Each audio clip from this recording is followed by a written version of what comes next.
भारत में इस समय रिजर्वेशन को लेकर अलग अलग सबकी विचारधाराएं चल रही है। भारत के जो अपोजिशन के लीडर जो हैं पॉलिटिक्स में, उनकी अलग ही गंगा बह रही है। मतलब सबसे पहले बात करें अखिलेश यादव की, तो अखिलेश यादव ने बोल रखा है ट्वीट करके कि बीजेपी रिजर्वेशन रिफॉर्म के नाम पर रिजर्वेशन को हटाना चाहती है। मायावती बोल चुकी है कुछ क्लीविलियर के बारे में। चंद्रशेखर रावत तो बोल रहे हैं कि अगर रिजर्वेशन हटाया गया तो I will do this, I will do that. मतलब इनसे पूछो, आपको कोई पूछ ही कौन रहा है? अगर बीजेपी ने मान ली है रिजर्वेशन हटा भी दिया तो आप क्या ही कर लोगे?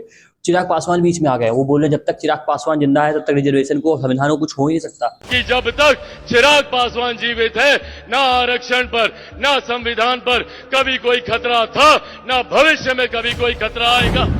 संविधान को रिजर्वेशन करने के लिए कुछ बोल ही कौन रहा है? हम लोग रिफॉर्म करने की बात कर रहे हैं। हम लोग रिजर्वेशन हटाने की बात नहीं कर रहे हैं, रिफॉर्म करने की बात कर रहे हैं। संविधान को कोई बोल ही नहीं रहा कुछ। राहुल गांधी हम सब जानते हो अलग ही गंगा बात है, वो बोल रहे 90% आरक्षण दो, अब तो प्राइवेट नौकरी में भी दो। मतलब भारत के जो पॉलिटिशियन है बिल्कुल सत्य भाई, पढ़े लिखे होते तो वास्तव में अच्छी बातें करते हैं ये लोग। सच्चा शेरनी का दूध है, जो पिएगा वो दहाड़ेगा। मतलब रिजर्वेशन यहाँ हटाने की बात ही नहीं हो रही है, लोग अपनी उड़ता तीर लेते हैं। इनको लगता है कि बीजेपी, वास्तव में इनका कहने का मतलब है कि बीजेपी को प्रोटेस्ट करने नहीं देना चाहिए, तो सीजीपी का क्यों करने दिया उसने? मतलब सीजीपी की बात हो तो सब कर लेंगे, और जैसे रिजर्वेशन की बात आ जाएगी सबके सब एक तरफ हो जाएंगे। रिजर्वेशन के नाम से इनकी पॉलिटिक्स चलती है ना। ये लोग बोलेंगे कि मोदी देश बेच रहा है। मोदी देश नहीं बेच रहा है, कि तुम लोग देश बेच रहे हो। जो काबिल लोग घर में बैठे होंगे ना, और तुम्हारे लोगों के चक्कर में रिजर्वेशन लेके जो डिपार्टमेंट में जाएंगे ना, डॉक्टर बनेंगे, इंजीनियर बनेंगे, स्किल्स इनके पास नहीं होंगी, वो काम करेंगे। तो ये इसका देश का बर्बादी होना है, देश देश उत्थान नहीं होना है।